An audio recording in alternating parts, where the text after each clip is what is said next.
emozio handiz bizitzen dugu gaur, inoiz baino gehiago, aberri eguna bizi, euskotarren eguna bizi, aberria bizi. Eskerrik asko bihotzez, Eusko Alderdi Jeltzalearen deiari erantzuteagaitik. Ezkaritzan aniztasun gutxiago, populismo gehiago eta muturreko zaratak menderatutako espazio publikoak. Horregatik, Eusko Gaztedi gisa gure erantzunkizuna are handiagoa da.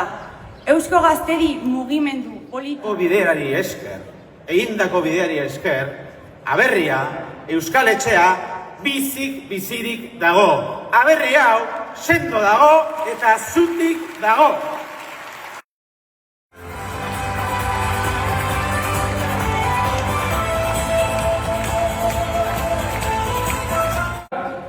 Europako herri zarrena, nazio zarrena da. Orain direla 150 urte, Euskal Foruak indargabetu zituen Madrilek.